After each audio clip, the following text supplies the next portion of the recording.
Hello साथियों, आप सभी लोगों का सक्सेस प्लेटफॉर्म के यूट्यूब चैनल पर स्वागत है।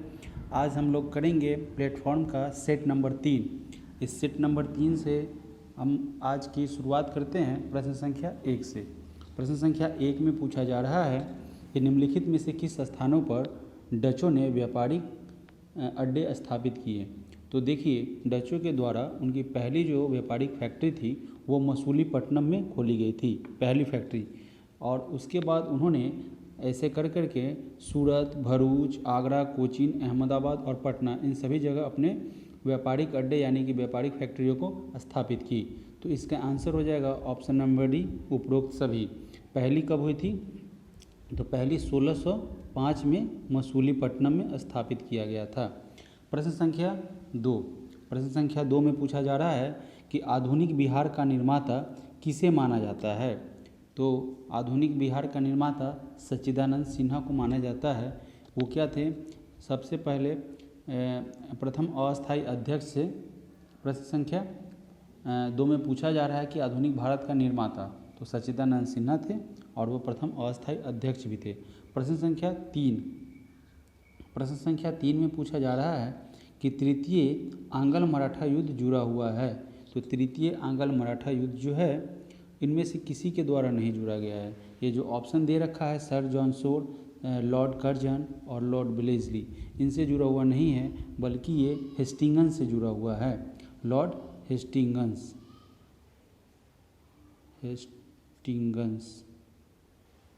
लॉर्ड हेस्टिंगस से जुड़ा हुआ है तृतीय आंग्ल मराठा युद्ध। तो इसमें कहीं दिया नहीं हुआ है, तो ऑप्शन नंबर डी इसका राइट आंसर हो जाएगा। प्रश्न संख्या 4। प्रश्न संख्या 4 में पूछा जा रहा है कि किस गवर्नर जनरल के कार्यकाल में ईस्ट इंडिया कंपनी को मुगल बादशाह शाह आलम द्वितीय द्वारा बंगाल, बिहार तथा उड़ीसा की दीवानी अधिकार दिए गए हैं। यानी कि ये जो है ईस्ट इंडिया कंपनी को मुगल बादशाह शाह आलम द्वितीय ने बंगाल, बिहार तथा उड़ीसा की दीवानी प्रदान की। तो वो किस गवर्नर जनरल के कार्यकाल में? तो वो लॉर्ड क्लाइव थे, उनके कार्यकाल में इसका दीवानी प्रदान किया गया शाह आलम द्वितीय के द्वारा। प्रश्न संख्या 5। प्रश्न संख्या 5 में पूछा जा रहा है कि भारत में अंग्रेजों के राजस्व प्रशासन के संदर्भ में निम्नलिखित में से कौन रैयतवाड़ी बंदोबस्त था। ये जो रैयतवाड़ी बंदोबस्त प्रणाली थी, इसके कार्यान्वयन से संबंध होने के लिए जाना जाता है। तो ये जो रैयतवाड़ी बंदोबस्त प्रणाली है उससे सर टॉमस मुनरो का संबंध है। प्रश्न संख्या 6। प्रश्न संख्या 6 में आएंगे, पूछा जा रहा है कि ब्रिटिश शासन के दौरान भारत में उद्योगों का स्वतंत्र विकास नहीं हुआ, इसका क्या कारण था। यानी कि ब्रिटिश शासन जो हुआ था उसमें इंडस्ट्री का डेवलपमेंट नहीं हो पाया, यानी कि वो खुद से डेवलप नहीं हो पाया, इसका क्या कारण था। तो इसका महत्वपूर्ण कारण था भारी उद्योगों का अभाव। प्रश्न संख्या 7। निम्नलिखित युगों में से कौन सा सही सुमेलित नहीं है, यानी कि गलत कौन सा है उसको ढूंढना है। देखते हैं प्रश्न संख्या 7 का option number A, V D. Savarkar. V D. Savarkar हैं the Indian war of independence, ये तो सही है। Option number B, R C. Majumdar the sepoy mutiny and revolt of 1857, ये भी सही है। Option number C, Radha Kamal Mukherjee Awadh in revolt 1857-1858, ये आपका गलत है। ऑप्शन नंबर डी में पूछा जा रहा है S.B. Chaudhary the Indian mutinies 1857-1859, ये आपका सही है। देखिए, इसमें पूछा जा रहा था कि सही सुमेलित नहीं है, यानी कि गलत कौन सा है, तो इसका गलत हो जाएगा सी, यानी कि इसका राइट आंसर आपका आ जाएगा ऑप्शन नंबर सी। प्रश्न संख्या 8 की तरफ बढ़ते हैं। प्रश्न संख्या 8 में पूछा जा रहा है कि निम्नलिखित घटनाओं पर विचार कीजिए। ये जो घटना है उनको एक क्रम के रूप में आपको स्थापित करना है। तो वही पूछ रहा है कि पहले कौन सी घटना हुई, उसके बाद कौन सी घटना हुई, एक सीक्वेंस के रूप में आपको प्रेजेंट करना है। तो देखिए, सबसे पहले जो हुई वो संथाल विद्रोह हुआ। संथाल विद्रोह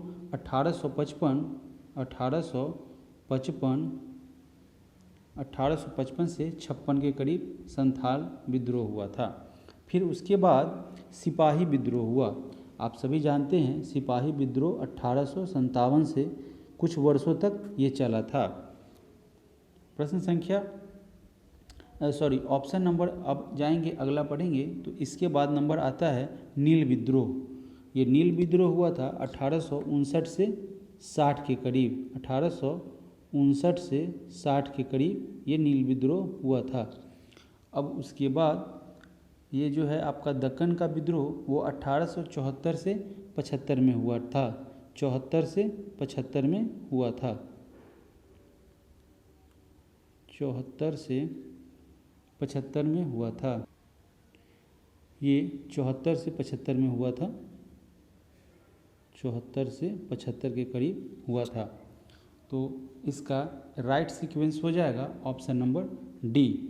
बढ़ेंगे अगले प्रश्न की तरफ। अगला प्रश्न कह रहा है कि वहाबी आंदोलन के बारे में क्या सही है, यानी कि वहाबी आंदोलन के बारे में इसमें से क्या सही कहा जा रहा है। तो यह पाश्चात्य प्रभावों के विरुद्ध प्रतिक्रिया थी, सही है।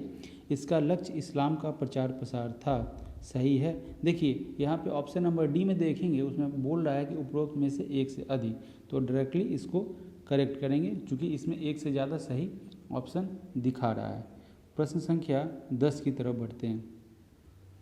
प्रश्न संख्या 10 में पूछा जा रहा है, प्रश्न संख्या 10 पूछ रहा है कि डेविड और हेयर अलेक्जेंडर डब के साथ मिलकर निम्नलिखित में से किसने कलकत्ता में हिंदू कॉलेज की स्थापना की। ये पूछा जा रहा है कि कलकत्ता में हिंदू कॉलेज की स्थापना डेविड हेयर और अलेक्जेंडर डेविड ने किसके साथ मिलकर की थी। तो वह राजा राममोहन राय के सहयोग से हुआ था। प्रश्न संख्या 11 को पढ़ते हैं। प्रश्न संख्या 11 में दे रखा है कि निम्नलिखित में से किस आंदोलन से गांधी जी संबंधित नहीं थे। तो यह जो है खिलाफत आंदोलन में गांधी जी इन्वॉल्व थे। व्यक्तिगत सत्याग्रह आंदोलन गांधी जी ने चंपारण से लेके स्टार्ट किया था भारत के संदर्भ में, और भारत छोड़ो आंदोलन में भी गांधी जी सक्रिय थे, जबकि स्वदेशी आंदोलन में गांधी जी सक्रिय नहीं थे। तो आपका पूछा जा रहा है कि गांधी जी संबंधित नहीं थे, तो गांधी जी स्वदेशी आंदोलन में इन्वॉल्व नहीं थे।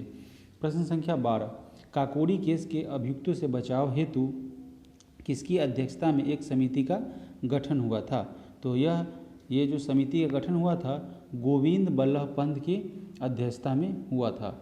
प्रश्न संख्या 13, मॉन्टेग्यू ने भारत में विभिन्न चरणों में उत्तरादायी शासन आरंभ करने के बारे में घोषणा कब की। तो यह उत्तरादायी शासन आरंभ होने की घोषणा मॉन्टेग्यू ने की थी 20 अगस्त 1917 को। प्रश्न संख्या 14, प्रश्न संख्या 14 में पूछा जा रहा है कि कौन सी महत्वपूर्ण घटना जलियांवाला बाग नरसंहार के तुरंत पूर्व घटी थी। उससे पहले रॉलेट एक्ट का विरोध में, रॉलेट एक्ट बना था तो उसके विरोध में, उसको काला कानून भी कहा गया था, तो उसके विरोध में जलियांवाला बाग में इसका प्रदर्शन रखा गया था। तो यह पूछा जा रहा है कि जलियांवाला बाग नरसंहार से पहले कौन सी घटना घटित हुई थी। तो ये रॉलेट एक्ट आया था, ठीक है। जो रॉलेट एक्ट आया था मार्च 1919 में आया था, और जालियांवाला बाग हत्याकांड हुआ था 13 अप्रैल 1919 को, ठीक है। तो इससे पूर्व ये घटना हुई थी 13 अप्रैल 1919 को। प्रश्न संख्या 15 की तरफ बढ़ते हैं। प्रश्न संख्या 15 में पूछा जा रहा है कि गांधी जी के ट्रस्टीशिप के सिद्धांत के प्रतिपादन के संबंध में निम्नलिखित युग्मों में से कौन सा एक सही है। तो ये जो ट्रस्टीशिप का जो है कंसेप्ट वो गांधी जी ने दक्षिण अफ्रीका में 1903 में ये किया था। दक्षिण अफ्रीका 1903 में वहीं पे स्थापित किया था, ट्रस्टीशिप के सिद्धांत का प्रतिपादन किया था। प्रश्न संख्या 16, वह कौन जगह थी जहां अखिल भारतीय किसान सभा का पहला अधिवेशन हुआ था। तो अखिल भारतीय किसान सभा का पहला अधिवेशन लखनऊ में किया गया और वह 1936 में किया गया, 1936 में। प्रश्न संख्या 17, प्रश्न संख्या 17 में पूछा जा रहा है कि कांग्रेस दल की उग्र शाखा ने, जिसके एक प्रमुख नेता जवाहरलाल नेहरू थे, इंडिपेंडेंस फॉर इंडिया लीग की स्थापना की वह लीग किसके विरोध में स्थापित हुई थी? देखिए वो जो है वो नेहरू विरोध रिपोर्ट उसके विरोध में स्थापित हुई थी। प्रश्न संख्या 18 में पूछा जा रहा है कि निम्नलिखित में से किस आंदोलन में महिलाओं की भागीदारी सर्वाधिक थी? यानी कौन से आंदोलन में महिलाओं की भूमिका सबसे ज़्यादा रही थी? तो यह थी नमक सत्याग्रह। प्रश्न संख्या 19 में पूछ रहा है कि अगस्त 1932 के रैमजे मैकडोनाल्ड के सांप्रदायिक पंचायत के द्वारा पहली बार एक पृथक निर्वाचक समूह बनाया गया। तो ये जो पृथक निर्वाचक समूह है वो दलितों के लिए बनाया गया था। ठीक है, पृथक निर्वाचक समूह दलितों के लिए बनाया गया था, उसी का गांधी जी ने विरोध किया था। प्रश्न संख्या 20 में पूछा जा रहा है कि राजेंद्र प्रसाद ने किसे पाकिस्तान का जन्मदाता माना है? ये जो मार्लो मिंटो सुधार अधिनियम 1909 आया था, उसमें उसके आने के बाद, उसके लागू होने के बाद ये डॉक्टर राजेंद्र प्रसाद का कहना था कि ये जो क्या बोलते हैं मार्लो मिंटो सुधार अधिनियम है या भारत परिषद अधिनियम 1909 है, उसने भारत का सर्वनाश कर दिया। ये डॉक्टर राजेंद्र प्रसाद के द्वारा कहा गया था। प्रश्न संख्या 21 की तरफ बढ़ते हैं। प्रश्न संख्या 21 में क्या कह रहा है? प्रश्न संख्या 21 में पूछा जा रहा है कि जयप्रकाश नारायण को राष्ट्रीय स्तर के नेता की पहचान किस संदर्भ में मिली? यानी कि उनको कब एक राष्ट्रीय नेता के रूप में पहचान मिली? तो उन्हें भारत छोड़ो आंदोलन के दौरान राष्ट्रीय नेता की रूप में पहचान मिली, ये 1942 में। प्रश्न संख्या 22 में क्या कह रहा है साथियों कि वर्ष 1946 ईस्वी में गठित अंतरिम सरकार की उपाध्यक्षता किसने की थी? तो इसमें इसकी सरकार की उपाध्यक्षता पंडित जवाहरलाल नेहरू के द्वारा की गई थी। प्रश्न संख्या 23, क्वेश्चन नंबर 23 में पूछा जा रहा है कि किस अधिनियम के अंतर्गत प्रथम बार भारत में चुनाव के तत्व का प्रारंभ हुआ? तो यह भारतीय परिषद अधिनियम 1892 के द्वारा शुरू किया गया। प्रश्न संख्या 24 में पूछा जा रहा है कि बिहार में स्वराज दल का गठन किसने किया था? बिहार के संदर्भ में पूछा जा रहा है कि स्वराज दल का गठन किसने किया था? तो यहाँ पे स्वराज दल का गठन श्री कृष्ण सिंह के द्वारा किया गया था। प्रश्न संख्या 25 में पूछा जा रहा है कि वस्त्रों के लिए कपास की खेती का आरंभ सबसे पहले किया था। तो ये जो वस्त्र के लिए जो कपास चाहिए था उसका सबसे पहले आरंभ भारत में ही हुआ था। प्रश्न संख्या 26, ऋग्वैदिक काल के प्रारंभ में निम्न में से किसे महत्वपूर्ण मूल्यवान संपत्ति समझा जाता था? तो जिसके पास जितनी गाय हुआ करती थी वो सबसे ज़्यादा धनी व्यक्ति कहलाता था। प्रश्न संख्या 27 जो है उसमें पूछा जा रहा है कि उदयन वासवदत्ता की दंत कथा संबंधित है। तो ये दंत कथा कौशाम्बी से संबंधित है, इसका संबंध कौशाम्बी से है। प्रश्न संख्या 28 में पूछा जा रहा है कि निम्नलिखित में से किस स्रोत में उल्लिखित है कि प्राचीन भारत में दास्ता नहीं थी? यानी कि गुलामी की दास्ता नहीं थी, वह किस प्राचीन भारत में किस स्रोत में ऐसा उल्लिखित है? तो ये मेगास्थनीज की इंडिका है, उसमें चंद्रगुप्त मौर्य के दरबार में यह जो था सेल्यूकस निकेटर का राजदूत था, तो उसके द्वारा लिखी गई है इंडिका। उसी स्रोत में यह उल्लिखित है कि प्राचीन भारत में दास्ता नहीं थी। प्रश्न संख्या 29 को पढ़ेंगे। ईसा की 3री शताब्दी में जबकि हूण आक्रमण से रोमन साम्राज्य समाप्त हो गया, भारतीय व्यापारी अधिकाधिक निर्भर हो गया। यानी कि सबसे ज़्यादा निर्भर हो गया दक्षिण पूर्व एशियाई व्यापार पर। Option number C. प्रश्न संख्या 30, शक विजेता किसे माना जाता है? तो शक विजेता है चंद्रगुप्त द्वितीय को माना जाता है। शक विजेता चंद्रगुप्त द्वितीय को माना जाता है। प्रश्न संख्या 31 में पूछा जा रहा है कि निम्नलिखित में से किसने सोमपुर महाविहार का निर्माण कराया था? तो ये जो सोमपुर महाविहार है उसका निर्माण धर्मपाल के द्वारा कराया गया था। प्रश्न संख्या 32, गुप्त काल में लिखित संस्कृत नाटकों में स्त्री और शूद्र कौन सी भाषा बोलते थे?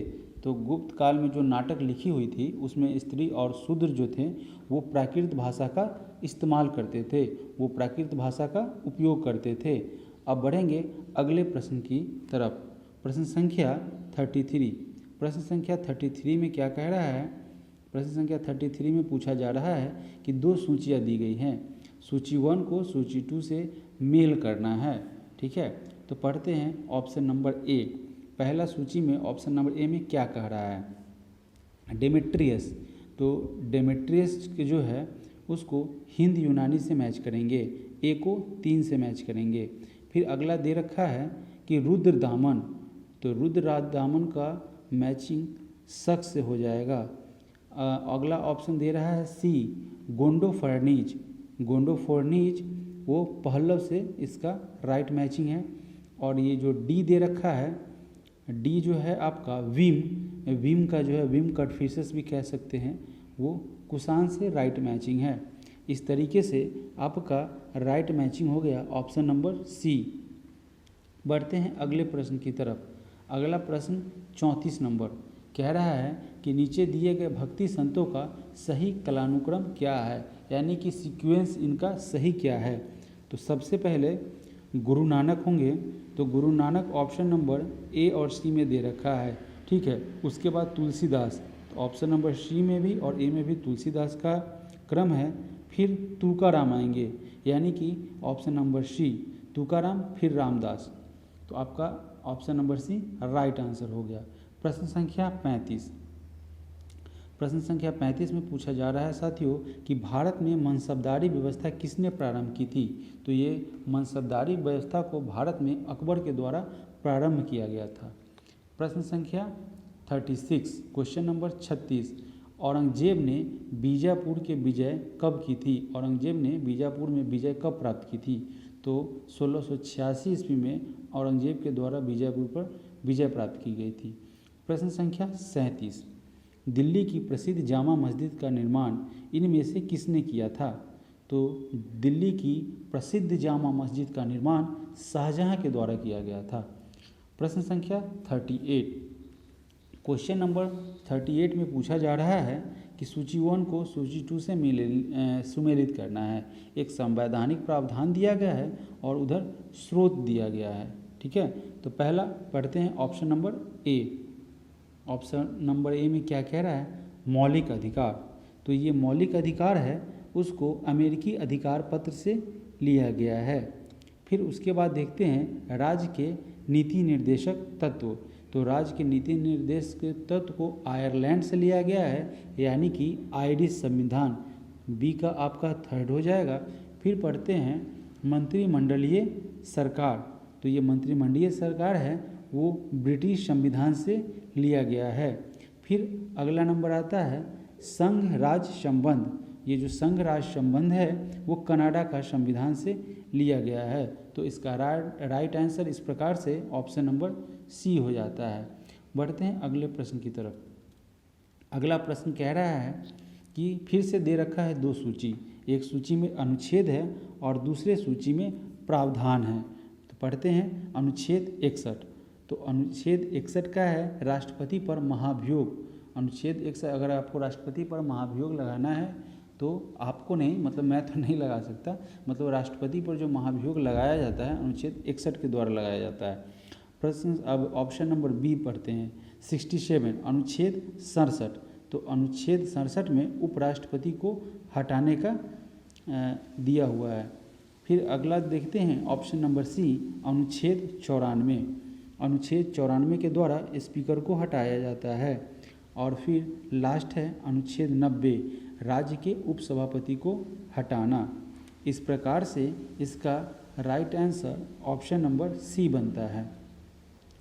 बढ़ते हैं अगले प्रश्न की ओर।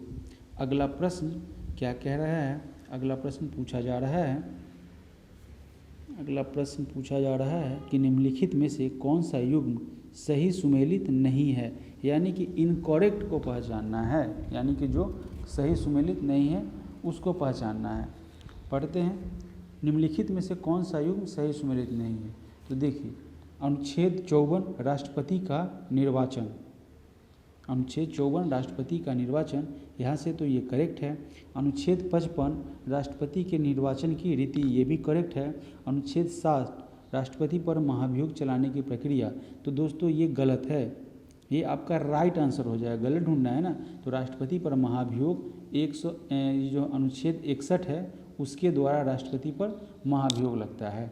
प्रश्न संख्या 41, 41 नंबर क्वेश्चन, भारतीय संविधान के निम्नलिखित अनुच्छेदों में से किस एक के अंतर्गत विधान परिषद की स्थापना या समाप्ति की व्यवस्था की गई है? तो विधान परिषद की स्थापना या समाप्ति की व्यवस्था जो है अनुच्छेद 169 के माध्यम से किया गया है। प्रश्न संख्या 42, भारतीय संविधान की निम्न दी गई सूचियों में से कौन सी सूची राज्यों के नाम की सूची तथा राज्य क्षेत्र का ब्यौरा देती है? ये राज्यों के नाम की सूची तथा राज्य क्षेत्रों का ब्यौरा जो है वह पहली सूची से मालूम पड़ती है। प्रश्न संख्या 43 नंबर प्रश्न में पूछा जा रहा है कि मौलिक अधिकार है, तो मौलिक अधिकार क्या है? वह ऐसा अधिकार है जो आपातकालीन स्थिति में भी निलंबित नहीं किए जा सकते हैं, ठीक है। तो इसका राइट आंसर हो जाएगा ऑप्शन नंबर डी। प्रश्न संख्या 44 में कह रहा है कि व्यक्तिगत स्वतंत्रता के अधिकार के लिए निम्नलिखित में से कौन सी रीट याचिका दायर की जाती है? वो व्यक्तिगत स्वतंत्रता बोल रहा है, व्यक्तिगत, तो ये हो जाएगा हैबियस कॉर्पस, एक विधि है जिसमें व्यक्तिगत स्वतंत्रता के अधिकार का जिक्र किया गया है। प्रश्न संख्या 45, भारतीय संविधान का कौन सा संशोधन यह प्रावधान करता है कि कोई कानून जो राज्य के उन नीति निर्देशक सिद्धांतों को जो अनुच्छेद 39 बी और सी में वर्णित है प्रभावी बनाने हेतु पारित किया जाए, इस कारण से निरस्त नहीं किया जाए कि वह अनुच्छेद 14 और 19 में प्रदत्त अधिकारों को सीमित करता है। देखिए इस क्वेश्चन को समझना पड़ेगा। क्वेश्चन में पूछा जा रहा है कि जो भारतीय संविधान है उसका कौन सा संशोधन, कैमा संशोधन है, वह यह प्रावधान करता है कि कोई कानून जो राज्य के नीति निर्देशक सिद्धांतों को जो अनुच्छेद 39 बी और सी में वर्णित है प्रभावी बनाए हेतु पारित किया जाए, ठीक है, ताकि उसको प्रभावी बनाया जा सके। इस कारण से निरस्त नहीं किया जाएगा कि वह अनुच्छेद 14 और 19 में प्रदत्त अधिकारों को सीमित करता है। तो यह प्रावधान करता है 25वां संशोधन, ठीक है। अगले प्रश्न की तरफ बढ़ते हैं। प्रश्न संख्या 46, अगर कोई प्रश्न साथियों नहीं समझ में आए तो वीडियो को जब आपका रिकॉर्ड मिल जाएगा तो उसमें आप बैक करके उसको बार बार समझने का प्रयास करेंगे, और वीडियो को स्किप करके तो बिल्कुल नहीं देखिए, पूरे के पूरे वीडियो स्कैन कर जाइए। बढ़ते हैं प्रश्न संख्या 46 की तरफ। प्रश्न संख्या 46 में पूछ रहा है कि निम्नलिखित में से कौन सदस्य के रूप में सरकारिया आयोग से नहीं जुड़े थे, यानी कि सरकारिया आयोग से कौन नहीं जुड़े हुए थे, इनको ढूंढना है। तो वो ओबी अलिगेशन थे जो सरकारिया आयोग से नहीं जुड़े हुए थे। प्रश्न संख्या 47 में पूछा जा रहा है कि लेखानुदान संघ सरकार को अनुमति प्रदान करता है। लेखानुदान जो है वो संघ सरकार को अनुमति प्रदान करता है। क्या चीज़ का अनुमति देता है? तो निश्चित अवधि के लिए भारतीय संचित निधि से धन निकालने के लिए, ठीक है। अगले प्रश्न की तरफ बढ़ते हैं। प्रश्न नंबर 48, क्वेश्चन नंबर 48 में पूछ रहा है कि भारतीय संविधान का निम्नलिखित में से कौन सा अनुच्छेद भारत के राष्ट्रपति को अध्यादेश जारी करने की शक्ति प्रदान करता है? तो ये जो भारत के राष्ट्रपति अध्यादेश जारी करते हैं वह शक्ति उन्हें अनुच्छेद 123 से प्राप्त होती है। प्रश्न संख्या 49 की तरफ बढ़ते हैं। प्रश्न संख्या 49 में पूछा जा रहा है कि प्रथम स्पीकर जिसके खिलाफ लोकसभा में अविश्वास प्रस्ताव लाया गया, तो वो प्रथम जो है स्पीकर थे जीवी मावलंकर, जिनके खिलाफ लोकसभा में अविश्वास प्रस्ताव लाया गया था। प्रश्न संख्या 50, लोक लेखा समिति अपनी रिपोर्ट किसे प्रस्तुत करती है? तो लोक लेखा जो समिति होती है अपनी रिपोर्ट को संसद को प्रस्तुत करती है। इस तरह से प्रश्न संख्या 50 समाप्त हुए, और आप लोगों से मैं एक बार अनुरोध करना चाहूँगा कि मेरे चैनल को आपके जितने भी अधिक से अधिक मित्र हो साथी हो उनको शेयर करेंगे और लाइक शेयर करेंगे, सब्सक्राइब भी करेंगे। प्रश्न संख्या 51 की तरफ बढ़ते हैं। प्रश्न संख्या 51 में पूछा जा रहा है कि 86वें संविधान संशोधन द्वारा प्रस्तावित शिक्षा का अधिकार किस वर्ष लागू किया गया। ये दो, सबसे पहले तो इसमें दो क्वेश्चन आप समझ जाएंगे कि 86वें संविधान संशोधन द्वारा शिक्षा का अधिकार दिया गया था, यहाँ से एक आपको पॉइंट मिला। और अब पूछा जा रहा है कि इसे किस वर्ष लागू किया गया, तो इसे 2010 में लागू किया गया। प्रश्न संख्या 52, मंत्रिपरिषद का सदस्य बिना राज्य विधानसभा का सदस्य बने कितने समय तक अपने पद पर रह सकता है। तो देखिए, मंत्रिपरिषद का जब सदस्य बनता है तो विधानसभा का सदस्य बने भी माने अधिकतम 6 माह तक अपने पद पर रह सकता है, ठीक है। उसके बाद उसे अपनी सदस्यता त्यागनी पड़ती है। तो इसका right answer option number B हो जाएगा। प्रश्न संख्या 53, पूछा जा रहा है कि मानव आँख का दृश्य प्रकाश के जिस तरंगदैर्घ्य के लिए सर्वाधिक सुग्राही है, ठीक है, तो ये सबसे कंफर्टेबल जोन है 5500 एंगस्ट्रॉम, ठीक है। तो ऑप्शन नंबर बी इसका राइट आंसर हो जाएगा। बढ़ते हैं अगले प्रश्न की तरफ। प्रश्न संख्या 54, ध्वनि के पुनरुत्पाद यानी कि रिप्रोड्यूसिंग के लिए एक CD compact disc audio player में प्रयुक्त होता है। तो ये कौन सा होता है, लेज़र बीम, ठीक है। ध्वनि के पुनरुत्पाद यानी कि ध्वनि के रिप्रोडक्शन के लिए एक लेज़र बीम का यूज किया जाता है ऑडियो प्लेयर में। प्रश्न संख्या 55, पारा उच्च आवृत्ति अल्ट्रा हाई फ्रीक्वेंसी जो होता है ना, उसकी तरंगें साधारणतः संचारित की जाती है। तो उसकी तरंगों को अंतरिक्ष तरंगों के रूप में संचारित किया जाता है। प्रश्न संख्या 56, एक लोहे के गेंद को गर्म किया जाए तो सर्वाधिक प्रतिशत वृद्धि होगी उसके आयतन में, वो सबसे ज़्यादा फैलेगा यानी कि उसके आयतन में सर्वाधिक प्रतिशत वृद्धि होगी। प्रश्न संख्या 57, प्रश्न संख्या 57 में कह रहा है कि इनमें से कौन सा रंग दो प्राथमिक रंगों के संयोजन से निर्मित हुआ है। दो प्राथमिक रंग को मिलाने से ये बना है, ऐसा पूछा जा रहा है, तो यह नीला है, ऑप्शन नंबर ए। प्रश्न संख्या 58, अगर किसी वस्तु का फोकस अवतल दर्पण पर बढ़ता है तो उसकी छाया कैसी बनेगी। तो अवतल दर्पण पे जब किसी फोकस का पॉइंट पड़ता है तो वहाँ अनगिनत बनते हैं, अनगिनत वस्तु का प्रतिबिंब बनता है, छाया अनगिनत बनती है, ऑप्शन नंबर सी। प्रश्न संख्या 59, प्रश्न संख्या 59 में पूछा जा रहा है कि विद्युत उपकरणों में अर्थ का प्रयोग क्यों होता है। तो ये सुरक्षा के दृष्टिकोण से किया जाता है इसका यूज, यानी कि ऑप्शन नंबर सी। प्रश्न संख्या 60, प्रश्न संख्या 60 में पूछा जा रहा है किसी परमाणु नाभिक का आइसोटोप वह नाभिक है जिसमें उसमें क्या होता है, उसमें प्रोटॉनों की संख्या समान होती है परंतु न्यूट्रॉन की संख्या डिफरेंट हो जाती है। यानी कि इसमें दे रखा है ऑप्शन नंबर बी में प्रोटॉनों की संख्या समान और न्यूट्रॉनों की संख्या भिन्न भिन्न। बढ़ते हैं अगले प्रश्न की तरफ। प्रश्न संख्या 61, प्रश्न संख्या 61 में दो सूची दे रखा है, एक फाइलम है और दूसरी उसकी विशेषता है, उसको एक दूसरे से मैच करना है, ठीक है। तो पढ़ते हैं ऑप्शन नंबर ए, ये एनिलिडा है, एनिलिडा का मैचिंग हो जाएगा वास्तविक देह गुहा से, ए का 1। अब ऑप्शन नंबर बी पढ़ते हैं ऑर्थोपोडा, ऑर्थोपोडा का जो है आपका राइट हो जाएगा जंतु जगत का सबसे बड़ा संघ। मोलास्का के बारे में पढ़ेंगे तो मोलास्का भी हो जाएगा आपका, यानी कि इसके सामने सामने का टोटल आपका सही है। ये इकाइडोमेटा जो है त्वचा कांटों से आच्छादित हो जाती है, तो छोटा छोटा निकल जाता है त्वचा में कांटे के रूप में, हल्की हल्की टाइप की, तो वो हो जाता है। इसका राइट आंसर हो जाएगा ऑप्शन नंबर ए। बढ़ते हैं अगले प्रश्न की तरफ। अगला प्रश्न क्या पूछ रहा है, अगले प्रश्न में पूछा जा रहा है 62 नंबर क्वेश्चन, आणविक संरचना के बारे में निम्नलिखित में से कौन सा कथन सही है। ये आणविक संरचना के संदर्भ में कौन सा स्टेटमेंट सही है ऐसा पूछा जा रहा है।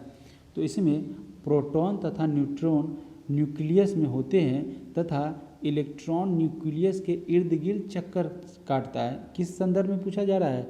ये आणविक संरचना के संदर्भ में पूछा जा रहा है साथियों कि क्या होता है आणविक संरचना में।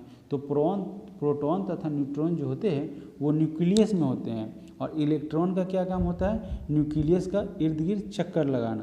प्रश्न संख्या 63, प्रश्न संख्या 63 को पढ़ते हैं। निम्नलिखित में से कौन सा युग्म सही सुमेलित नहीं है? सही सुमेलित नहीं है यानी कि गलत को फाइंड करना है। ठीक है, यहाँ पे हमको गलत को पहचानना है। तो देखते हैं, नाइट्रिक अम्ल तथा सल्फ्यूरिक अम्ल, सॉरी यहाँ पे ऑप्शन नंबर 63 का ए में दे रखा है धोवन सोडा सोडियम कार्बोनेट। ठीक है, तो ये तो आपका बहुत राइट है। फिर ऑप्शन नंबर बी में दे रखा है baking soda sodium hydrogen carbonate, ये भी सही है, यानी कि ऑप्शन नंबर सी को पढ़ते हैं नीलत होता कॉपर सल्फेट। और plaster of Paris calcium carbonate, यहाँ गलत है, कैल्शियम कार्बोनेट नहीं होगा, कैल्शियम सल्फेट हेमीहाइड्रेट होगा, यानी कि ऑप्शन नंबर डी आपका गलत होगा, जो कि आपको गलत को ढूंढना था, यानी कि ऑप्शन नंबर डी आपका राइट आंसर हो जाएगा। बढ़ते हैं अगले प्रश्न, प्रश्न संख्या 64 की तरफ। स्वर्णकारों द्वारा प्रयोग में आने वाला एक्वा रेजिया निम्नलिखित को मिलाकर बनाया जाता है। तो यानी कि एक्वा रेजिया तैयार कैसे किया जाता है? तो नाइट्रिक अम्ल तथा हाइड्रोक्लोरिक अम्ल है, उसे मिलाकर के ये एक्वा रेजिया तैयार किया जाता है। प्रश्न संख्या 65, प्रश्न संख्या 65 में पूछा गया है कि जर्मन सिल्वर एक मिश्र धातु है। जर्मन सिल्वर किस किस एलिमेंट का, किस किस का मिश्र धातु है, किस किस के संयोग से ये बना हुआ है, किस किस तत्व के संयोग से? तो यह कॉपर, जिंक तथा निकेल के संयोग से बना हुआ है मिश्र धातु है ये जर्मन सिल्वर। प्रश्न संख्या 66 में पूछा जा रहा है कि निम्नलिखित युग्मों में से कौन सा सुमेलित नहीं है, यानी कि गलत है। तो ये जो है ऑप्शन नंबर ए फ्लोरीन युक्त कार्बनिक यौगिक है, वो गलत है, जबकि ठोस कार्बन डाइऑक्साइड एक शुष्क बर्फ है, या शुष्क बर्फ एक ठोस कार्बन डाइऑक्साइड है, ये आपका सही है। साथ ही साथ केरोटीन है, मानव चर्म के बाहरी परत में पाया जाने वाला प्रोटीन है, ये भी सही है। और option number D mustard gas, यानी कि रासायनिक युद्ध में प्रयुक्त होने वाला विषैला द्रव्य है, यानी कि ऑप्शन नंबर ए आपका गलत है, जो कि आपका राइट आंसर है। प्रश्न संख्या 67 की तरफ बढ़ते हैं। 67 नंबर प्रश्न में पूछा जा रहा है कि विज्ञान की वह शाखा जिसमें अनुवांशिक यानी कि जेनेटिक अभियांत्रिकी के द्वारा मानव प्रजाति में सुधार लाया जाता है, वह किस नाम से जानी जाती है? तो उसे यूजेनिक्स के नाम से जाना जाता है, यानी कि ऑप्शन नंबर बी इसका राइट आंसर हो जाएगा। भारत की सबसे बड़ी मछली कौन है? तो भारत के संदर्भ में पूछा जा रहा है, तो व्हेल शार्क है जो सबसे बड़ी मछली है। प्रश्न संख्या 69, जीव कोशिका में अनुवांशिक लक्षणों को नियंत्रित निम्नलिखित में से कौन उत्तरदायी है नियंत्रित करने के लिए? तो यह डीएनए है उत्तरदायी अनुवांशिक लक्षणों को नियंत्रित करने के लिए। बढ़ते हैं प्रश्न संख्या 70 की तरफ। प्रश्न संख्या 70 में पूछा जा रहा है कि निम्न पर विचार कीजिए। ये जो स्टेटमेंट दे रखा है वह किसके संदर्भ में दे रखा है, ऐसा आपको पहचान करना है। तो यह मानव शरीर की दूसरी सबसे बड़ी ग्रंथि है, तो ऐसे सबसे बड़ी ग्रंथि लीवर है, ऑप्शन नंबर ए तो आपका कट जाएगा। अब अगले स्टेटमेंट को पढ़ते हैं। इसका रस एक विशेष प्रकार की कोशिकाओं से स्रावित होता है।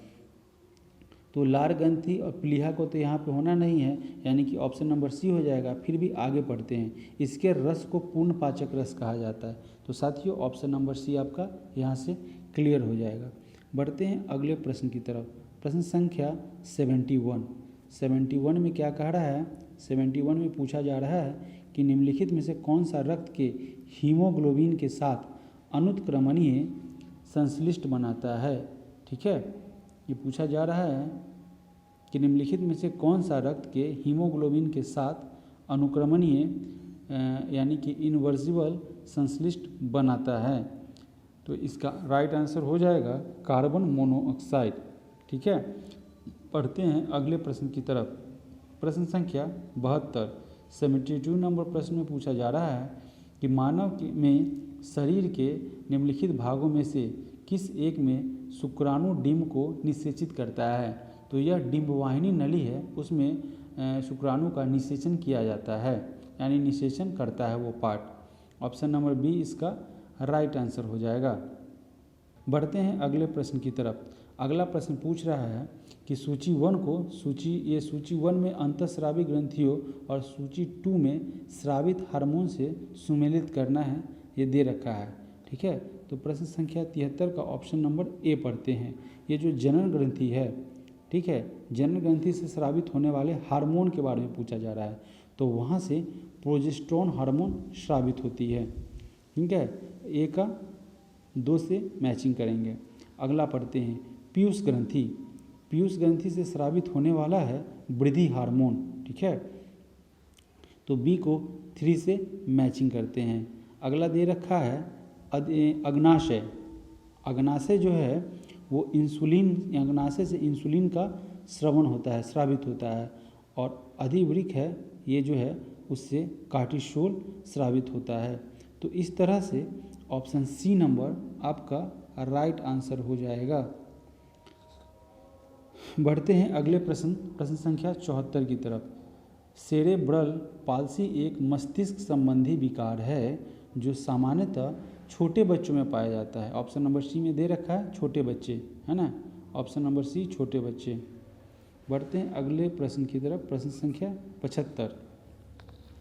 प्रश्न संख्या 75 में पूछा जा रहा है कि फेनिल कीटोन में उपापचय की जन्मदाता भूल का एक उदाहरण है। इस भूल से निर्देशन है, तो इस भूल से एंजाइम के वंशागत अभाव का, यानी कि वंश में एंजाइमों का अभाव है, जिसके कारण से यह भूलने की एक जो है वो आपको सिम्टम्स नज़र आता है। तो क्या रखा है ऑप्शन नंबर क्या दे रखा है, एंजाइम के वंशागत अभाव, यानी कि एंजाइम की कमी। अब पढ़ते हैं अगले प्रश्न की तरफ, प्रश्न संख्या 76 में कह रहा है कि निम्नलिखित में से कौन सा एक पादपों के लिए आवश्यक सूक्ष्म पोषक नहीं है, यानी कि पादपों के लिए जो आवश्यक सूक्ष्म पोषक है वो नहीं है, यानी कि ये सोडियम है, नहीं है, बोरॉन चाहिए, जिंक चाहिए, कॉपर चाहिए, लेकिन यहाँ पे सोडियम आवश्यक सूक्ष्म पोषक नहीं है। प्रश्न संख्या 77, एथेनॉल के व्यावसायिक उत्पादन में कौन सा खमीर प्रयोग में लाया जाता है। तो सैक्रोमाइसीज सेरेविसी नामक एक खमीर है जिसको एथेनॉल के व्यावसायिक उत्पादन में प्रयोग में लाया जाता है। प्रश्न संख्या 78 में सूची 1 और सूची 2 दे रखा है, ठीक है, उसको एक दूसरे से मैच करना है। तो ऑप्शन नंबर ए में क्या कह रहा है, ब्राह्मी। तो ब्राह्मी जो है वो मस्तिष्क स्फूर्ति के लिए आवश्यक है। अगला है सदाबहार। ये जो सदाबहार है वह मधुमेह प्रतिरोधी, सदाबहार जो है वो मधुमेह प्रतिरोधी का कार्य करता है। और पुदीना का यूज जो है, पुदीना का यूज वाताहार, जब आपको गैस वगैरह ये सब अपच जो है इंडाइजेशन होता है तो उसमें इसका कारण आता है। और ये जो है तुलसी, जब किसी को बलगम खांसी हो जाती है तो उसमें यह बहुत ही लाभदायक होता है। तो इस तरीके से इसका option number B right answer हो जाएगा। बढ़ते हैं अगले प्रश्न की तरफ, प्रश्न संख्या 79 की तरफ। प्रश्न संख्या 79 में क्या कह रहा है, 79 में पूछा जा रहा है कि प्रथम भारतीय संप्रेषण सैटेलाइट एप्पल छोड़ा गया था। तो ये प्रथम संप्रेषण सैटेलाइट एप्पल जो था उसको 19 जून 1981 को छोड़ा गया था। प्रथम भारतीय संप्रेषण सैटेलाइट एप्पल था। अगले प्रश्न की तरफ बढ़ते हैं, प्रश्न संख्या 80 में पूछा जा रहा है कि ब्लीचिंग पाउडर का उपयोग डैश के लिए नहीं किया जाता है। किसके लिए नहीं किया जाता है, तो पानी को कीटाणुरहित करने के लिए किया जाता है, रसायनों के ऑक्सीकरण के लिए किया जाता है, कपास की ब्लीचिंग के लिए किया जाता है, लेकिन ब्रेड बनाने के लिए नहीं किया जाता है।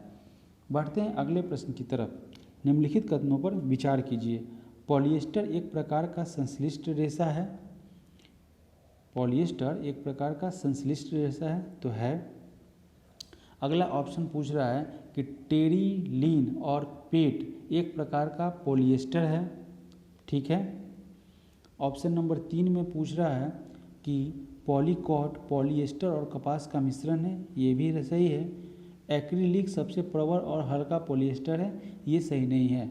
यानी कि 1, 2, 3 आपका राइट आंसर हो जाएगा। प्रश्न संख्या 82 की तरफ बढ़ते हैं। 82 में पूछा जा रहा है कि निम्नलिखित में से कौन थर्मोन्यूक्लियर फ्यूजन रिएक्टर का एक उदाहरण है। थर्मोन्यूक्लियर फ्यूजन रिएक्टर का एक उदाहरण इसमें से हाइड्रोजन बम है। प्रश्न संख्या 83 से लेके प्रश्न संख्या 92 तक आपको मैथ के क्वेश्चन दिए गए हैं। मैथ के क्वेश्चन को हम लोग अलग से कवर करेंगे, इसमें ओनली जीएस के क्वेश्चन कवर कराए जा रहे हैं। तो देखते हैं प्रश्न संख्या 93 से। प्रश्न संख्या 93 में क्या कह रहा है। प्रश्न संख्या 93 में पूछा जा रहा है कि निम्नलिखित को सही सुमेलित कीजिए। यहाँ भी आपको मैचिंग करने को दे रखा है। तो ये कृषि क्षेत्र दे रखा है और दूसरी तरफ राज्य को दे रखा है। तो ये जो दोआब क्षेत्र है कृषि क्षेत्र, वो उसको मैचिंग करना है। तो उसका मैचिंग हो जाएगा पंजाब के क्षेत्र से। दोआब क्षेत्र कहाँ, पंजाब के क्षेत्र से। फिर हो रखा है कछार। कछार जो क्षेत्र है वो असम के क्षेत्र से मैच करता है। और ये जो मैदान है, मैदान आपका कर्नाटक से बिलोंग करता है, कर्नाटक राज्य से। ये मैदान कृषि क्षेत्र है। और ये तराई कृषि क्षेत्र जो है वह आपका उत्तर प्रदेश से मैच करता है। तो इस प्रकार इसका राइट मैचिंग आ रहा है ऑप्शन नंबर बी। प्रश्न संख्या 94 की तरफ बढ़ते हैं। 94 नंबर प्रश्न में पूछा जा रहा है कि निम्नलिखित द्वीपों को उत्तर से दक्षिण दिशा में सही क्रम में व्यवस्थित कीजिए। तो इनका क्रम उत्तर से दक्षिण की ओर होगा। तो सबसे पहले इसमें मध्य अंडमान आएगा, फिर उसके बाद लिटिल अंडमान की को सीक्वेंस में लिटिल अंडमान का नंबर आएगा, फिर उसके बाद सीक्वेंस में कार निकोबार का नंबर आएगा और फिर अंतिम में ग्रेट निकोबार। यानी कि 1, 3, 2, 4 इस सीक्वेंस में ऑप्शन नंबर बी दे रखा है। ऑप्शन बी नंबर आपका राइट आंसर हो जाएगा। प्रश्न संख्या 95 की तरफ बढ़ेंगे। प्रश्न संख्या 95 में पूछा जा रहा है कि निम्नलिखित में से कौन से कथन सही नहीं है। इसमें से गलत कथन को चुनना है। तो कांजली वेटलैंड पंजाब में स्थित है, कौन से कथन सही है, सही है, सही नहीं है, इसमें राइट आंसर आपको ढूंढना है। तो कांजली वेटलैंड पंजाब में स्थित है, ये आपका सही है। आगे प्रश्न को पढ़ते हैं ऑप्शन नंबर को। जोश बंगाल में पाई जाने वाली गहरी अवनालिकाएँ हैं, ये गलत है। सिंध सागर दोआब राजस्थान और पंजाब में स्थित है, ये भी गलत है। और ठांड हरियाणा में पाए जाते हैं, ये भी गलत है। यानी कि डायरेक्ट आपका ऑप्शन नंबर ए से ही है। अगर हमको राइट आंसर पूछ रहा है और ऑप्शन नंबर ए ही में मिल जाता है तो बाकी ऑप्शंस पढ़ने की कोई ज़रूरत नहीं है। बढ़ते हैं अगले प्रश्न की तरफ। प्रश्न संख्या 96। दिए गए निम्नलिखित में से यहाँ पे जो दिए गए कथन है स्टेटमेंट, उसमें से आपको क्या करना है कि कोयले के प्रकार के बारे में आपको पहचान करना है। तो ये जो स्टेटमेंट दे रखा है उससे आपको पहचानना है कि ये किस प्रकार का कोयला है। ठीक है, तो इसका ऊष्मीय मान राख सामग्री जितना ही उच्च होता है। ये किसके संदर्भ में कहा जा रहा है। ऑप्शन नंबर 2 को पढ़ेंगे तो और क्लियर होगा। नमी की मात्रा करीब 15% तक होती है। ठीक है, और स्टेटमेंट 3 जो दे रखा है वो झारखंड इस प्रकार के कोयले का प्रमुख उत्पादक है। तो ये हो गया ऑप्शन नंबर बी, बिटुमिनस से रिलेट कर गया। अब पूछा जा रहा है 97 नंबर प्रश्न। दोस्तों 97 नंबर प्रश्न की तरफ बढ़ते हैं। 97 नंबर प्रश्न में पूछा जा रहा है कि निम्नलिखित राज्यों को उत्तर से दक्षिण दिशा में उनकी राजधानियों की अवस्थिति के अनुसार व्यवस्थित कीजिए। फिर यहाँ पे सीक्वेंस उत्तर से दक्षिण की ओर होगा उनके राजधानी के क्रम में। ठीक है, तो इसमें जो ऑप्शन दे रखा है उसमें पहले स्थान पर आ जाएगा ये अरुणाचल प्रदेश, यानी कि ऑप्शन नंबर 5। फिर इसको सीक्वेंस में फिर अगला नंबर आएगा मेघालय का आ जाएगा। फिर अगला सीक्वेंस आ जाएगा आपका मणिपुर का। फिर अगले नंबर में आएगा आपका त्रिपुरा, फिर उसके बाद मिज़ोरम।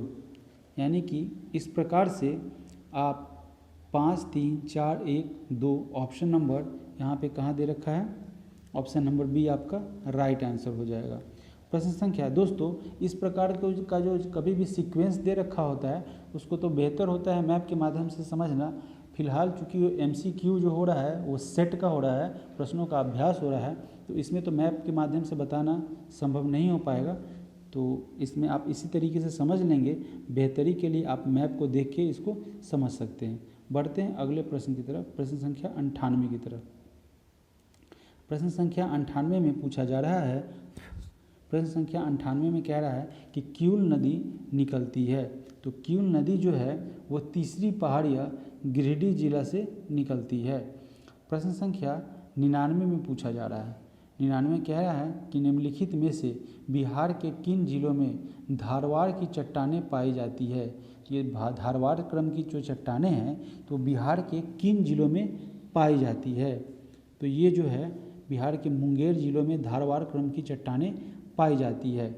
प्रश्न संख्या 100, क्वेश्चन नंबर 100 में पूछ रहा है कि निम्नलिखित में से कौन सा गैर भौगोलिक कारक उद्योग की अवस्थिति प्रभावित करता है।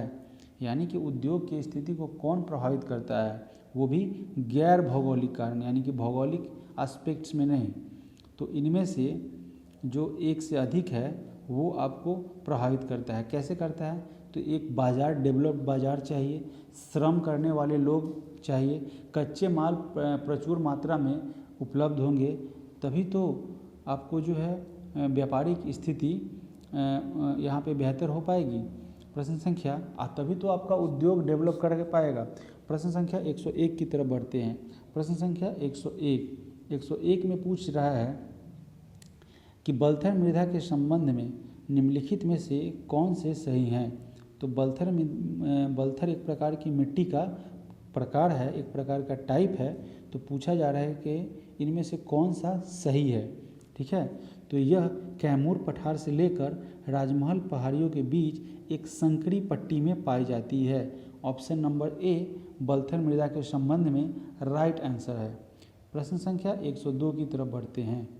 102 में पूछा जा रहा है कि भारत के किन स्थानों पर सर्दियों के दौरान वर्षा होती है। भारत के कौन से स्थान हैं जहाँ पर सर्दियों के मौसम में वर्षा होती है। तो तमिलनाडु में होती है, आंध्र प्रदेश, पंजाब और हरियाणा। ऑप्शन नंबर सी, इन जगह सर्दियों के मौसम में लौटते हुए मानसून के कारण वर्षा होती है। प्रश्न संख्या 103 में पूछ रहा है कि आर्थिक समीक्षा 2022 से 23 के अनुसार बिहार में सर्वाधिक प्रति व्यक्ति आय वाले जिलों का क्रम क्या है। यानी कि जो 2022-23 का आर्थिक सर्वेक्षण है उसके अनुसार बिहार में सर्वाधिक प्रति व्यक्ति आय वाले जिलों का क्रम क्या है। तो सबसे पहले नंबर पर पटना का आएगा, फिर उसके बाद बेगूसराय और तब मुंगेर, यानी कि ऑप्शन नंबर बी आपका राइट आंसर हो जाएगा। प्रश्न संख्या 104 की तरफ बढ़ते हैं। 104 में पूछा जा रहा है कि केंद्रीय बजट 2023 से 24 महिला सम्मान बचत प्रमाण पत्र योजना से संबंधित निम्नलिखित में से कौन सा कथन सत्य है। तो इसकी अवधि 2 वर्ष की है, इसमें 2 लाख तक की राशि जमा की जा सकती है। दोस्तों ये पूछा जा रहा है 2023-24 महिला सम्मान बचत प्रमाण पत्र के संबंध में। तो उसमें जमा राशि पर 7.5% की ब्याज दर निर्धारित है। अगर आप उसमें पैसे को जमा करते हैं, इन्वेस्ट करते हैं, तो आपको 7.5% की दर से ब्याज भी प्राप्त होगी। यानी कि इसके तीनों के तीनों सही हो जाएंगे। ऑप्शन डी नंबर आपका राइट आंसर हो जाएगा। बढ़ते हैं प्रश्न संख्या 105 की तरफ। 105 में प्रश्न नंबर पूछा जा रहा है कि यहाँ पे फिर से दे रखा है 2 सीरीज, उस एक दूसरे को मैच करना है। एक तरफ फसल है, दूसरी तरफ खेती का क्षेत्र है। यानी कि इस टाइप का जो है फसल किस टाइप के क्षेत्र में, किस टाइप के खेती के क्षेत्र में आपको उगाए जाते हैं, उपजाए जाते हैं, इससे आपको मैच करना है। तो पढ़ते हैं ऑप्शन नंबर ए को, चाय। ये जो चाय है उसे नीलगिरी पहाड़ियों में उपजाया जाता है या उगाया जाता है अथवा इसकी खेती की जाती है। और बी दे रखा है कॉफ़ी।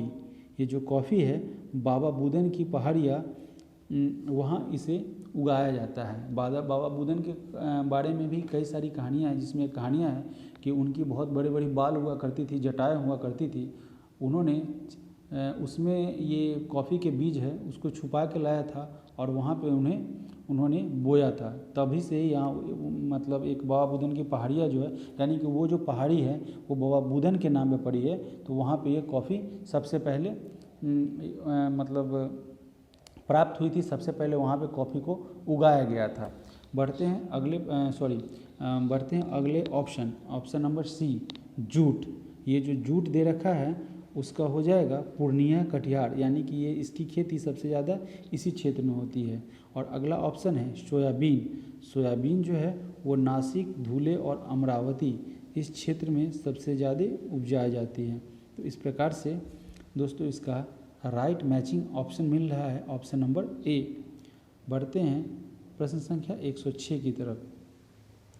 106 नंबर प्रश्न में पूछ रहा है कि पूर्वी समर्पित मालभाड़ा गलियारे डीएफसी पश्चिमी डीएफसी गलियारे के साथ ये कहाँ मिलती है। ये तो पूर्वी जो मालभाड़ा जो है वो पश्चिमी मालभाड़े के साथ कहाँ पे मिलती है ऐसा पूछा जा रहा है, तो यह खुर्जा में मिल जाती है। प्रश्न संख्या 107, केंद्रीय बजट 2023 से 24 में आत्मनिर्भर बागवानी स्वच्छ पौधा कार्यक्रम के तहत आवंटित राशि का प्रावधान क्या है। तो इसमें कुल मिला के 2023 से 24 में आत्मनिर्भर बागवानी स्वच्छ पौधा कार्यक्रम के तहत आवंटित राशि कुल 2200 करोड़ रुपए हैं। प्रश्न संख्या 108 नंबर प्रश्न में दोस्तों पूछा जा रहा है कि निम्नलिखित में से कौन सा युग्म सुमेलित नहीं है, यानी कि गलत है। तो ये जो है ऑप्शन नंबर सी, पूर्वी सोनापुर जल विद्युत परियोजना जो कि रोहतास में नहीं है, ये दोस्तों आपका गलत हो जाएगा। बढ़ते हैं प्रश्न संख्या 109 की तरफ। 109 नंबर प्रश्न में पूछा जा रहा है कि निम्नलिखित में से कौन से रामस्थल हैं। रामस्थल साइट जो होता है जिसे घोषित किया गया है, तो इनमें से कौन है जो रामस्थल साइट हैं। तो यहाँ पे भोजताल है, पेंगोंग झील है, ये सारे के सारे आपको रामस्थल है, रामस्थल साइट है, यानी कि ऑप्शन नंबर डी इसका राइट आंसर हो जाएगा। प्रश्न संख्या 110 की तरफ बढ़ते हैं। 110 में पूछा जा रहा है कि समिति है और उनका उद्देश्य क्या है, एक दूसरे से मैच करना है। तो पीके मोहंती समिति है, ये जो पीके मोहंती समिति है उनका काम है, उनका उद्देश्य है बड़े एनबीएफसी बैंक के रूप में परिवर्तन के लिए। और अगला है केवी कामत, तो ये जो केवी कामत है समिति, उनका उद्देश्य है ऋण पुनर्गठन के लिए मानदंड निर्धारित करना। अगली समिति है प्रवीण कुटुंबे है, वो बीमाकर्ताओं के शासन प्रणाली हेतु ये काम करते हैं, यानी कि उनका उद्देश्य बीमा क्षेत्र से है। और ऑप्शन नंबर 4 में दे रखा है जस्टिस बीपी कटके, उसका उद्देश्य है असम गैस रिसाव से संबंध है उनका। तो इस तरीके से आपका राइट सीक्वेंस बन रहा है ऑप्शन नंबर बी। बढ़ते हैं अगले प्रश्न की तरफ। प्रश्न संख्या 111 में दे रहा है, पूछा जा रहा है कि उच्च मुद्रास्फीति फायदेमंद है। तो कभी भी हाई इन्फ्लेशन लाभदायक तो हो ही नहीं सकता, तो उपरोक्त में से आपका कोई नहीं। निम्नलिखित में से कौन संकीर्ण मुद्रा यानी कि नैरो मनी के घटक नहीं है, नहीं है। तो बैंकिंग प्रणाली के साथ मांग जमा ये है, जनता के पास मुद्रा है लेकिन बैंकों द्वारा जारी बचत प्रमाण पत्र जो है वो घटक नहीं है। ऑप्शन नंबर सी आपका राइट आंसर हो जाएगा। बढ़ते हैं अगले प्रश्न की तरफ। प्रश्न संख्या 113, हरिद्वार और प्रयागराज की पंक्ति में बिहार के किस स्थान को शामिल किया जाएगा। तो बिहार का जो सिमरिया धाम है, ठीक है, पवित्र स्थान, उसको प्रयागराज और हरिद्वार की श्रेणी में रैंकिंग दिया जाएगा, उनको उस कैटेगरी में शामिल किया जाएगा। ये बिहार के लिए एक बहुत ही अच्छी खबर है, बहुत बड़ी बात है। बढ़ते हैं अगले प्रश्न की तरफ। प्रश्न संख्या 114 की तरफ। 114 में क्या कह रहा है, तो पूछा जा रहा है कुपोषण को यानी कि कुपोषण को मिटाने के लिए बिहार के 14 जिलों में किस जिला का मॉडल संवर्धन को अपनाया जाएगा। तो ये कुपोषण से निजात के लिए बिहार में है ना, कि बिहार के 14 जिलों में पूर्णिया का जो मॉडल है उसको अपनाया जाएगा। प्रश्न संख्या 115, 115 में पूछा जा रहा है कि स्वच्छोत्सव यानी कि स्वच्छता 2023 के संबंध में निम्नलिखित में से कौन सा कथन सही है। इसमें राइट स्टेटमेंट को पहचानना है। 2 स्टेटमेंट दे रखता है। अक्टूबर 2024 तक 1000 शहरों में 3 स्टार यानी कि 3 स्टार कचरा मुक्त बनाने का लक्ष्य रखा गया है। सही है। भारत का अपशिष्ट प्रसंस्करण 2014 के 17% की तुलना में 4 गुना बढ़कर आज 75% हो गया है। यानी ये दोनों के दोनों ऑप्शन आपके बिल्कुल सही है। बढ़ते हैं प्रश्न संख्या 116 की तरफ। हाल ही में साथी पोर्टल और मोबाइल ऐप को किस मंत्रालय के द्वारा लॉन्च किया गया है। तो ये जो साथी पोर्टल और मोबाइल ऐप है उसे किसी मंत्रालय एग्रीकल्चर मिनिस्ट्री के द्वारा लॉन्च किया गया है। प्रश्न संख्या 117 की तरफ बढ़ते हैं। भारत के चुनाव आयोग ने निम्नलिखित में से किस दल का राष्ट्रीय दल का दर्जा वापस ले लिया है। यानी कि इनको राष्ट्रीय दल का दर्जा दिया गया था और चुनाव आयोग ने इसे वापस ले लिया है। तो ये अखिल भारतीय तृणमूल कांग्रेस, भारतीय कम्युनिस्ट पार्टी और राष्ट्रवादी कांग्रेस पार्टी, ये तीनों के तीनों हैं। ऑप्शन नंबर डी आपका राइट आंसर बनेगा। प्रश्न संख्या 118 की तरफ। बिहार के किस जिला में विश्व के सबसे बड़े विराट रामायण यानी कि विराट रामायण मंदिर है, उसका निर्माण कार्य 20 जून 2023 से शुरू हो चुका है। तो ये ईस्ट चंपारण में पड़ता है। दोस्तों ये ईस्ट चंपारण में बनाया जा रहा है और विश्व का सबसे बड़ा मंदिर होगा। प्रश्न संख्या 119 की तरफ बढ़ते हैं। प्रश्न संख्या 119 में पूछा जा रहा है कि एशियाई कुश्ती चैंपियनशिप के 68 किलोग्राम वर्ग में भारत की किस खिलाड़ी ने रजत पदक जीता है। यानी कि सिल्वर मेडल किस खिलाड़ी ने जीता है 68 किलोग्राम कैटेगरी में।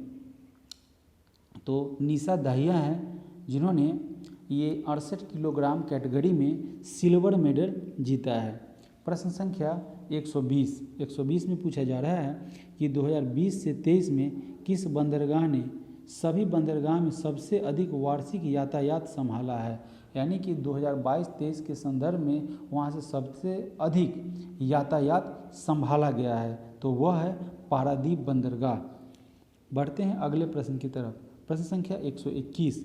NTCA राष्ट्रीय बाघ संरक्षण प्राधिकरण का गठन कब किया गया था, ऐसा पूछा जा रहा है। तो इसका गठन 2005 में किया गया था। प्रश्न संख्या 122। बिहार के किस जिला के कटोरिया प्रखंड में सोना और कीमती खनिज संपदा होने का पता चला है। तो ये जो कटोरिया प्रखंड है वो बिहार के बांका जिला में स्थित है, जहाँ पे सोना और कीमती खनिजों के बारे में सूचना मिली है। प्रश्न संख्या 123। बिहार आर्थिक समीक्षा 2022 से 23 के अनुसार बिहार के किस जिले में क्रमशः सर्वाधिक एवं न्यूनतम पेट्रोल का खपत होता है।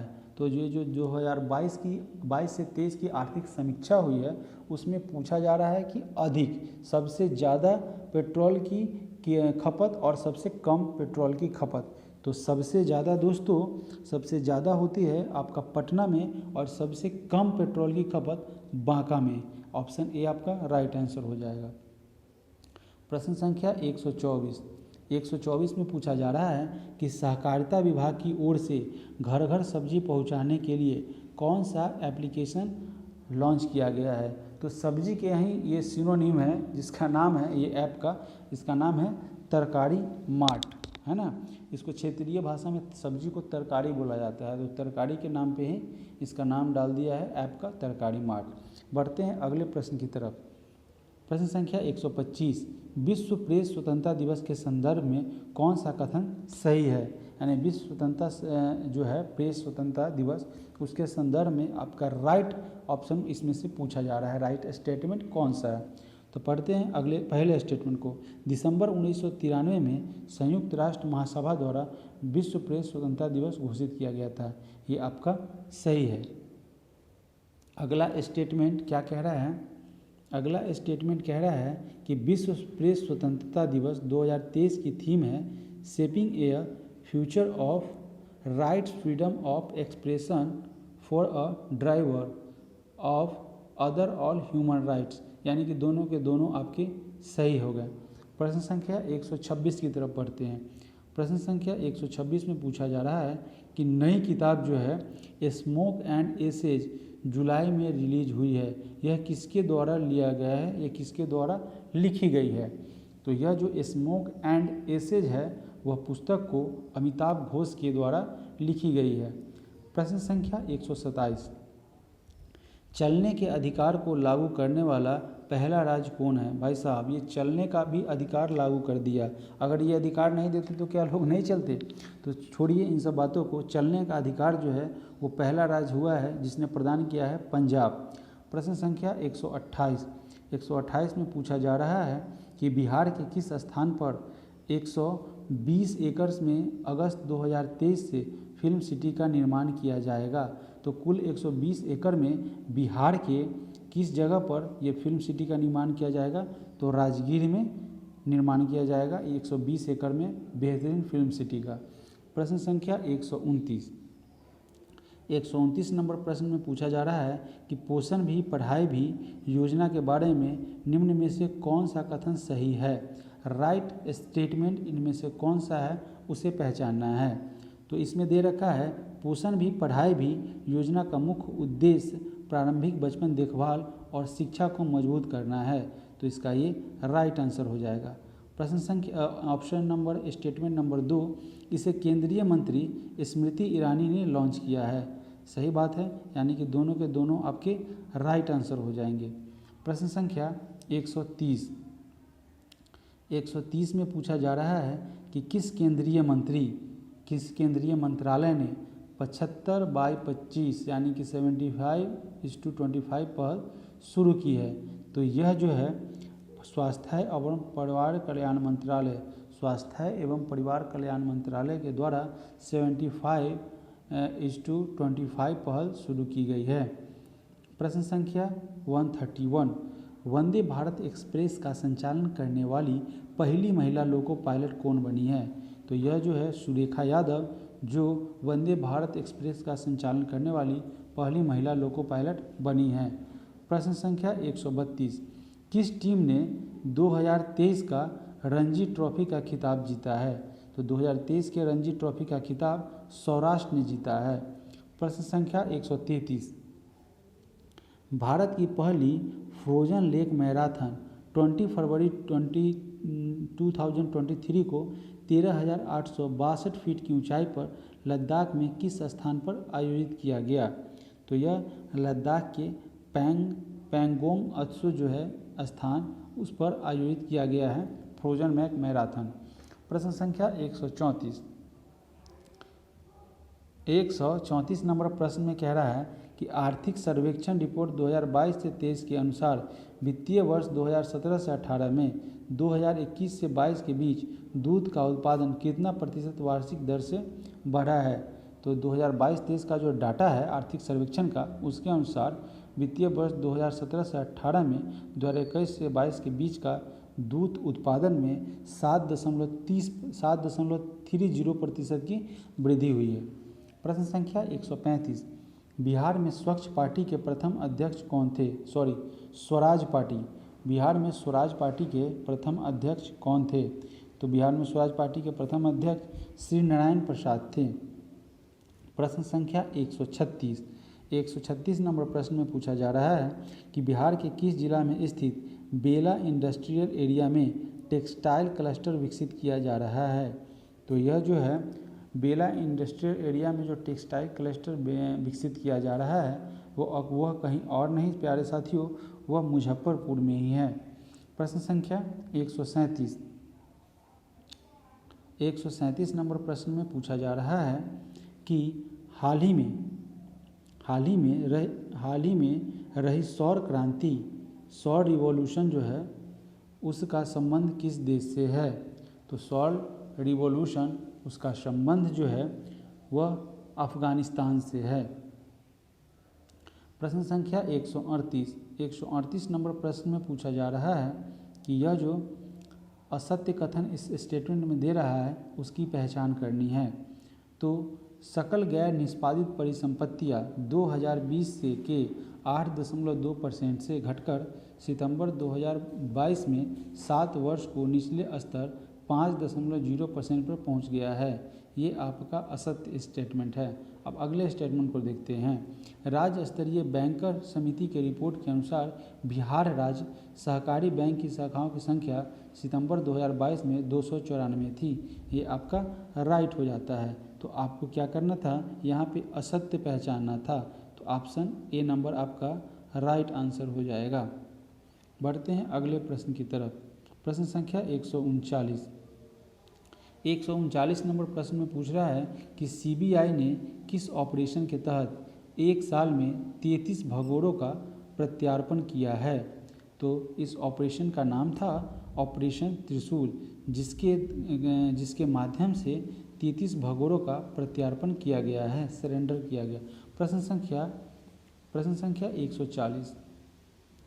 140 नंबर प्रश्न में पूछ रहा है कि परशुराम कुंड एक हिंदू तीर्थ स्थल निम्नलिखित में से किस राज्य में है। ये जो परशुराम कुंड है वह अरुणाचल प्रदेश में स्थित है। प्रश्न संख्या 141, 1 मार्च 2023 को उप थल सेना अध्यक्ष किसे नियुक्त किया गया है। तो उप थल सेना के पद पर सुचिंद्र कुमार को नियुक्त किया गया है। प्रश्न संख्या 142 नंबर प्रश्न में पूछा जा रहा है कि हाल ही में वैज्ञानिकों ने पहली बार किस अवस्था में पीजो इलेक्ट्रिक प्रभाव देखा है। तो पीजो इलेक्ट्रिक प्रभाव को तरल अवस्था में देखा गया है। प्रश्न संख्या बढ़ते हैं 143 की तरफ। प्रश्न संख्या 143 में पूछा जा रहा है कि भारत में दूध उत्पादन के बारे में निम्नलिखित में से कौन सा कथन सही है। दूध उत्पादन के लिए इनमें से कौन सा स्टेटमेंट आपका राइट हो रहा है, उसको इसमें फाइंड करना है। देखते हैं स्टेटमेंट 1 को। वित्त वर्ष 22 में यानी कि 2022 में भारत का दूध उत्पादन बढ़कर 221.06 मिलियन टन हो गया। राइट है। राजस्थान, उत्तर प्रदेश और मध्य प्रदेश 2021-22 के दौरान शीर्ष उत्पादक राज्य है। ये भी सही है। आपके दोनों के दोनों स्टेटमेंट सही है, यानी कि ऑप्शन सी आपका राइट आंसर हो जाएगा। प्रश्न संख्या 144 नंबर प्रश्न में पूछा जा रहा है कि बिहार स्टार्टअप योजना के तहत महिला उद्यमियों को सीड फंड के रूप में कितनी राशि प्रदान की जाती है। तो ये जो स्टार्टअप योजना शुरू हुई है उसके अंतर्गत महिला उद्यमियों को सीड फंड के रूप में कुल 10.5 लाख की राशि प्रदान की जाती है।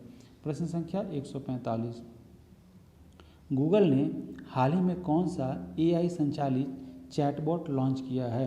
तो गूगल के द्वारा हाल ही में बार्ड नामक AI संचालित चैटबॉट लॉन्च किया गया है।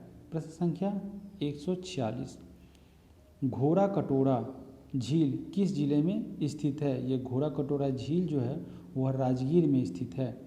प्रश्न संख्या 147, प्लास्टिक बैग पर प्रतिबंध लगाने वाला पहला राज्य कौन सा था।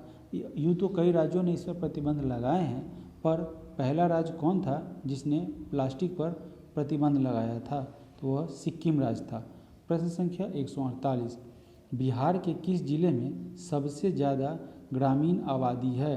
तो यह जो है पूर्वी चंपारण है, वहाँ पे सबसे ज़्यादा ग्रामीण आबादी पाई जाती है। प्रश्न संख्या 149 में पूछा जा रहा है कि बिहार के किस जिले में साक्षरता दर सबसे कम है। सबसे कम लोग हैं साक्षरता दर के मामले में। तो बिहार का वह पूर्णिया है जहाँ पे साक्षरता दर महिला पुरुष दोनों के संबंध में बहुत कम है। कुल मिला के कम है, महिलाओं की तो हालत वहाँ और जर्जर है साक्षरता के संबंध में। प्रश्न संख्या 150, राष्ट्रीय बहुआयामी गरीब सूचकांक में भारित आयामों का आधार क्या है। तो यहाँ पे जो है ये जो बहुआयामी सूचकांक तैयार किए जाते हैं उसको कई आयामों पर ये खड़ा किया जाता है, जैसे स्वास्थ्य का स्तर, शिक्षा का स्तर, जीवन का स्तर और भी कई सारी स्टेटमेंट है, कई सारी विचार है, कई सारी प्रोजेक्ट है जिसके तहत इन बहुआयामी सूचकांक को ये तैयार किया जाता है। तो इसका ऑप्शन हो जाएगा ऑप्शन नंबर डी। इस तरीके से दोस्तों हमने ये प्लेटफॉर्म का सेट नंबर 3 को कंप्लीट किया है। अब कुल मिला के हमें 15 सेट को कंप्लीट करना है। इसके लिए आप लोगों का सहयोग और सपोर्ट चाहिए। चैनल पर बने रहे, चैनल को सब्सक्राइब करें, शेयर करें और कमेंट में अगर कोई सुझाव हो तो हमें वो भी देने का प्रयास करेंगे। धन्यवाद आप सभी लोगों का।